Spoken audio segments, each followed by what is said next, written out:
Hello मेरे प्यारे साथियों, सबको गुड मॉर्निंग, सुप्रभात, सबको नमस्ते, राम राम। दोस्तों, मैं आपके सामने 7 अगस्त 2025 की करंट अफेयर्स लेकर उपस्थित हूँ। आइए दोस्तों, अपन कल पहले 6 अगस्त 2025 की करंट का रिवीजन कर लेते हैं। चलते हैं अपने क्वेश्चन की तरफ। प्यारे साथियों, पहला क्वेश्चन है कि अंतर्राष्ट्रीय वायु परिवहन संघ द्वारा जारी नवीनतम विश्व वायु परिवहन सांख्यिकी के अनुसार भारत दुनिया का कौन सा बड़ा विमानन बाजार बन गया? पांचवा। इसने 241 मिलियन हवाई यात्रियों को भारत ने संभाला था। दूसरा क्वेश्चन है, भारतीय तीरंदाजी संघ द्वारा भारत की पहली तीरंदाजी लीग का आयोजन कहाँ किया जाएगा? दिल्ली में किया जाएगा। पहली तीरंदाजी लीग का आयोजन कहाँ किया जाएगा? दिल्ली में किया जाएगा। ठीक है। चर्चा में रही सावलकोट जल विद्युत परियोजना किस नदी पर स्थित है? चिनाब नदी पर स्थित है, जम्मू कश्मीर की चिनाब नदी पर। आगे चलते हैं, भारत की पहली फीफा प्रतिभा अकादमी किस शहर में शुरू की गई है? हैदराबाद में। पुरुषों के लिए ओवरऑल पहली पुणे में और महिलाओं के लिए पहली हैदराबाद में। सत्यपाल मलिक जो राज्यपाल थे, 79 वर्ष की आयु में उनका क्या हो गया? निधन हो गया। मतलब गोवा के, मेघालय के, जम्मू कश्मीर के और बिहार के राज्यपाल रहे थे। अन्नदाता सुखी भव प्रधानमंत्री किसान सम्मान निधि योजना आंध्र प्रदेश द्वारा जारी की गई है और इसमें 7,000 रुपये किसानों को मिलेंगे, साल के 20,000 रुपये। ठीक है दोस्तों। बसोहली उत्सव के तीसरे संस्करण का आयोजन कहाँ किया गया है? जम्मू कश्मीर में। बसोहली उत्सव कहाँ का है? जम्मू कश्मीर का। अगला क्वेश्चन है, भारत में सबसे अधिक अंगदान करने वाले राज्य के रूप में किसे सम्मानित किया गया है? तेलंगाना को। भारत की सबसे उन्नत सरकारी इमारत कर्तव्य भवन का उद्घाटन कहाँ किया गया है? नई दिल्ली, जिसमें क्या होंगे? सभी मंत्रालय शिफ्ट होंगे। M S Swaminathan the man who fed India, the man who fed India नामक बुक किसके द्वारा लिखी गई है? प्रिया बंदा जयकुमार के द्वारा। हिरोशिमा दिवस कब मनाया जाता है? हर साल 6 अगस्त को मनाया जाता है। अमेरिका द्वारा बम गिराए गए थे। भारतीय सेना द्वारा कहाँ पर अग्निशोध नामक भारतीय सेना अनुसंधान प्रकोष्ठ की स्थापना की गई? आईआईटी मद्रास में की गई। आज का करते हैं तांडव, आते हैं अपनी 7 अगस्त 2025 की करंट अफेयर्स की ओर। ठीक है दोस्तों। पहला क्वेश्चन है कि निम्न में से किस दिन राष्ट्रीय भाला फेंक दिवस मनाया जाता है? द्वंद कहाँ तक पाला जाए, फेंक भाला जहाँ तक जाए, तू राणा का वंशज है, फेंक भाला जहाँ तक जाए। ठीक है दोस्तों। तो कब मनाया जाता है? 7 अगस्त को मनाया जाता है। और क्यों मनाया जाता है? नीरज चोपड़ा ने इसी दिन 87.58 मीटर क्या फेंका था? यहाँ पे भाला फेंका था। ठीक है दोस्तों। तो कब मनाया जाता है? 7 अगस्त को मनाया जाता है। और ये क्या है? ये एक आर्मी में क्या है? अफसर है। भारत में 7 अगस्त को राष्ट्रीय भाला फेंक दिवस के रूप में मनाया जाता है। देश में एथलेटिक की नियामक संस्थान भारतीय एथलेटिक महासंघ ने टोक्यो ओलंपिक में भाला फेंक नीरज चोपड़ा की ऐतिहासिक स्वर्ण पदक जीत के सम्मान में यह दिन निर्धारित किया गया। यह उत्सव उनकी उपलब्धि को मान्यता देता है और भाला फेंक खेल को देश में बढ़ावा देता है। 7 अगस्त 2021 को नीरज चोपड़ा ने टोक्यो के ओलंपिक में पुरुषों की भाला फेंक स्पर्धा के फाइनल में 87.58 मीटर भाला फेंक कर स्वर्ण पदक जीता था और इतिहास रचा था। इसी के साथ में नीरज चोपड़ा 2008 के बीजिंग ओलंपिक में अभिनव बिंद्रा ने भी क्या जीता था? इसमें रजत पदक जीता था। निशानेबाजी में जीता था उन्होंने। अभिनव बिंद्रा ने किसमें? निशानेबाजी में जीता था। स्वर्ण पदक के बाद भारत के दूसरे व्यक्तिगत स्वर्ण पदक विजेता बने थे। नीरज चोपड़ा भारत के दूसरे स्वर्ण पदक विजेता बने थे भाला फेंक कर 87.58 मीटर का 7 अगस्त 2021 को, इसलिए भाला फेंक दिवस मनाया जाता है। भाला फेंक 1908 में एक ओलंपिक प्रतियोगिता रही है। भाला फेंक को कब 1932 में ओलंपिक कार्यक्रम में महिलाओं की भाला फेंक प्रतियोगिता को भी शामिल कर लिया है। 1908 से तो पुरुषों की भाला फेंक प्रतियोगिता हो रही है और 1932 में ओलंपिक में क्या? महिलाओं की भाला फेंक प्रतियोगिता को भी शामिल कर लिया है। ठीक है दोस्तों। आगे चलते हैं। अगला क्वेश्चन है, भारत में इलेक्ट्रिक वाहनों के लिए 200 अरब अमेरिकी डॉलर के अवसर का द्वार खोलना रिपोर्ट निम्न में से किसके द्वारा जारी की गई है? इलेक्ट्रिक वाहनों के लिए भारत अमेरिका के बीच में जो अवसर चल रहा है वो 200 अरब अमेरिकी डॉलर का अवसर है, उसका द्वार खोलना एक रिपोर्ट जारी की गई है। एक क्या की गई है? रिपोर्ट जारी की गई। और इस रिपोर्ट को किसने किया, तैयार किया है? राजीव गोबा जी, जो पहले क्या रह चुके हैं? रक्षा सचिव रह चुके हैं, राजीव गोबा। ठीक है दोस्तों। अगले क्वेश्चन है, निम्न में से किसके द्वारा द कॉन्शियस नेटवर्क नामक किताब लिखी गई है? निम्न में से किसके द्वारा द कॉन्शियस नेटवर्क नामक बुक लिखी गई है? किसके द्वारा? सुगाता श्रीनिवास राजू के द्वारा ये बुक लिखी गई है, the conscious network. Sugata Srinivasaraju के द्वारा लिखी गई है। ठीक है दोस्तों, आगे चलते हैं, आगे देखते हैं इंटरनेशनल बुक और उनके author. George Orwell Animal Farm 1984 की, चार्ल्स डिकनेस की A Tale of Two Cities और David Copperfield, A Tale of Two Cities और डेविड कोपरफील्ड किसकी है, चार्ल्स डिकनेस की। ठीक है, Around the World in 80 Days, Around the World in 80 Days किसकी है, जूलियस वर्ने की। ठीक है ना, अन्ना कार्निनिया और वार एंड पीस किसकी है, लियो टोलस्टॉय की। लियो टोलस्टॉय की क्या है, अन्ना कार्निया और वार एंड पीस। ठीक है, Hamlet, Macbeth, Romeo and Juliet किसकी है, विलियम शेक्सपियर। विलियम शेक्सपियर की बुक कौन सी है, हैमलेट, मैकबेथ और Romeo and Juliet. Jane Austen, Jane Austen की बुक कौन सी है, Pride and Prejudice, Sense and Sensibility. Pride and Prejudice, Sense and Sensibility किसकी है, जैन ऑस्टेन की। अंतरराष्ट्रीय बुकों के नाम है। मार्क ट्वेन की बुक कौन सी है, Adventure of Tom Sawyer, Adventure of Tom Sawyer, Adventure of Huckleberry Finn, Adventure of Huckleberry Finn और एडवेंचर ऑफ टॉम सोवेयर किसकी है, मार्क ट्वेन की। F Scott Fitzgerald, The Great Gatsby, JPR Tolkien की The Lord of the Rings, The Lord of the Rings किसकी है, जेआरआर Tolkien की। जेके rolling की कौन सी है, Harry Potter series. EM Forster की पैसेज टू इंडिया, ये पैसेज टू इंडिया किसकी है, ईएम फॉरेस्टर की। रविंद्रनाथ टैगोर की Gitanjali, The Home and the World, Gitanjali और The Home and the World किसकी है, रविंद्रनाथ जी टैगोर जी की। ठीक है ना, गीतांजलि के लिए उन्हें 1913 में क्या लिए मिला था,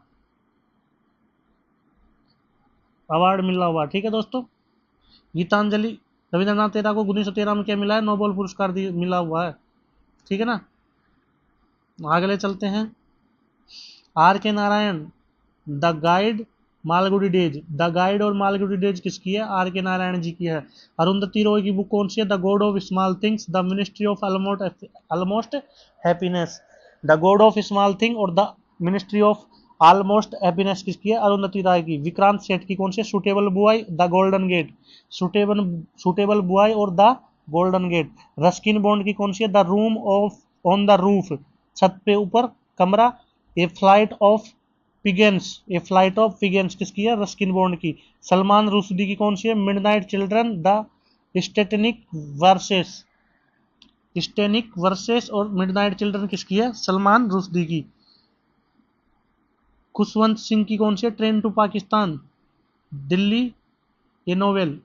ट्रेन टू पाकिस्तान और दिल्ली के अंदर क्या है, इनका उपन्यास है।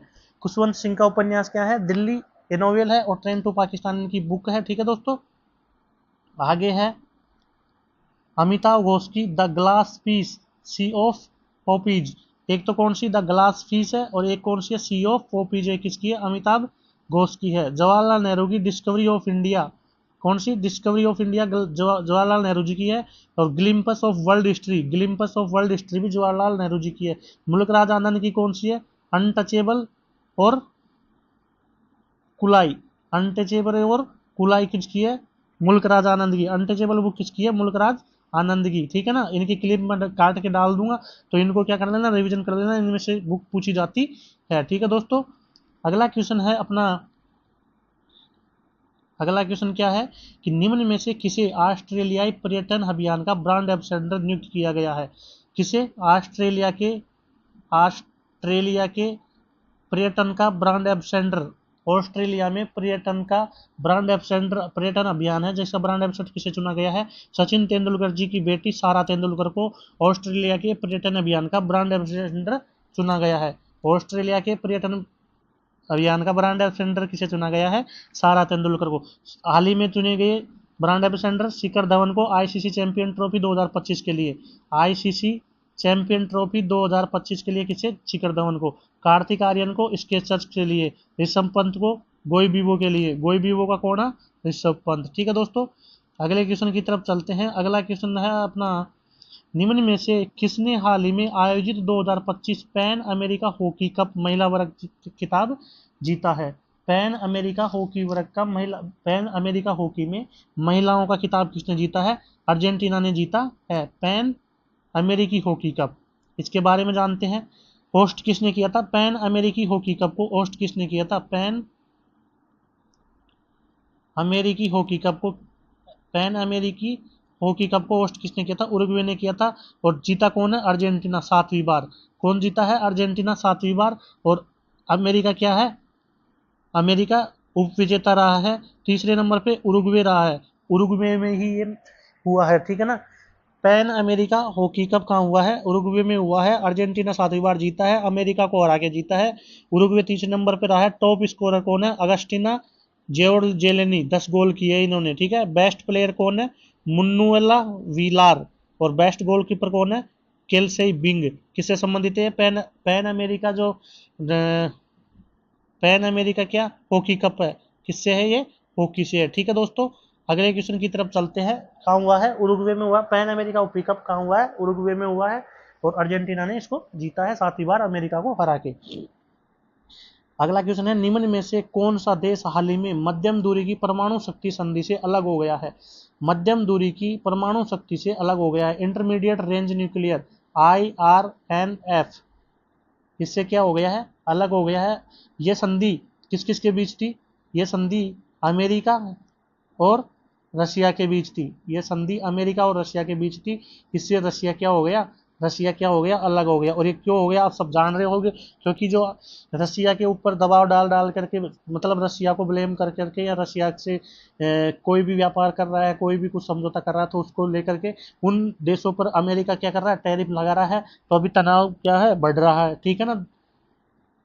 देखते हैं इसके बारे में। हाल ही में मध्यम दूरी परमाणु शक्ति संधि से हटने वाला देश कौन सा है? रूस है। मध्यम दूरी परमाणु शक्ति संधि से हटने वाला देश रूस है। व्याख्या क्या है इसकी? मध्यम दूरी परमाणु शक्ति होती क्या है?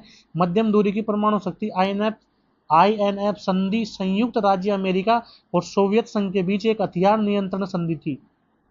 अमेरिका और रूस के बीच में एक हथियारों को नियंत्रण करने की संधि थी। इसे 500 से 55,000 किलोमीटर की दूरी तक मार करने वाली परमाणु और परमाणु मिसाइलों को खत्म करने के लिए डिजाइन किया गया था। रूस ने संयुक्त राज्य अमेरिका द्वारा कथित उल्लंघनों का हवाला देते हुए संधि से अपनी वापसी की सार्वजनिक घोषणा कर दी है, ठीक है। यह संधि कब हुई थी? 1987 में हुई थी। यह संधि 1987 में हुई थी। INF संधि 1987 में अमेरिका और तत्कालीन सोवियत संघ के बीच हुई थी। USSR के बीच और अमेरिका के बीच हुई थी। 5,500 से 5500 किलोमीटर की दूरी तक मार करने वाली परमाणु मिसाइलों को खत्म करने के लिए की गई थी, और इससे रूस अब अलग हो गया है, ठीक है दोस्तों। अगले क्वेश्चन की ओर चलते हैं। भूरिया है, क्या पता क्या क्या कर रहा है। भारत के ऊपर 50% टैरिफ की घोषणा कर दी है, जो 27 अगस्त से लागू हो जाएगा। अगला क्वेश्चन है कि भारत सरकार ने हाल ही में सारनाथ 2025 तक यूनेस्को विश्व धरोहर का दर्जा देने के लिए नामित किया गया है। सारनाथ 2025 तक यूनेस्को विश्व धरोहर का दर्जा देने के लिए नामित किया गया है। और ये सारनाथ विश्व कहाँ है? ये यूपी में है। ये कहाँ है? किस राज्य में स्थित है? ये यूपी में स्थित है, ठीक है दोस्तों। कहाँ है ये? यूपी में स्थित है। इसको देखिए, इसमें ताजमहल भी है, पहले से ही है। ताजमहल है, ठीक है ना। ताजमहल है, अजंता और एलोरा की गुफाएं हैं, कोणार्क का सूर्य मंदिर है, हम्पी है। असम के मोइदम को 2024 का सूचीबद्ध किया गया था। यह क्या है? न्यूनतम है।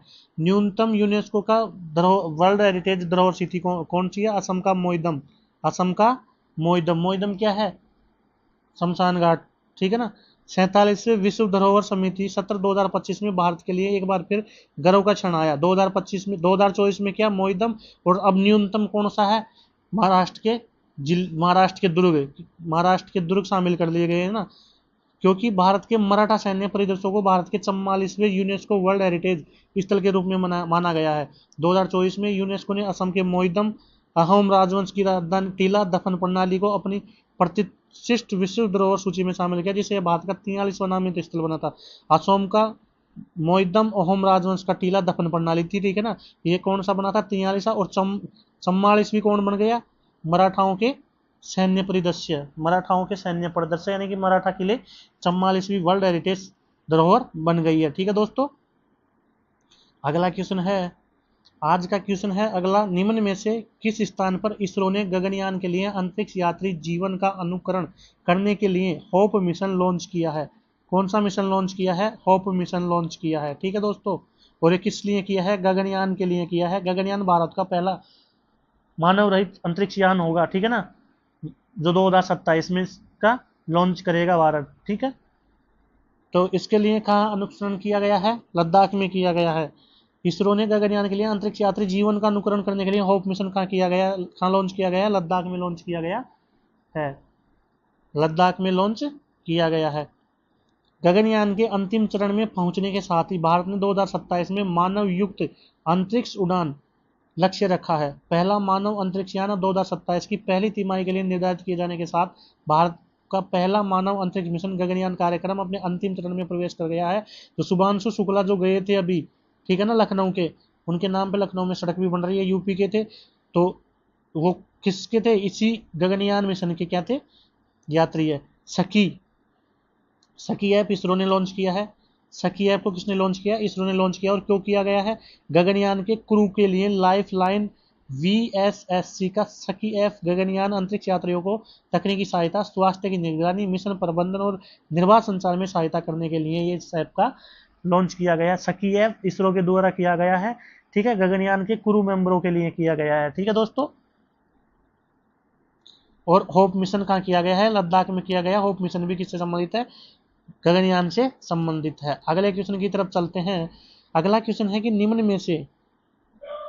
निम्न में से किस राज्य ने गंभीर रूप से लुप्तप्राय एशियाई विशालकाय कछुए को सामुदायिक रिजर्व में पुनः स्थापित किया गया है? लुप्तप्राय IUCN का डाटा है। IUCN,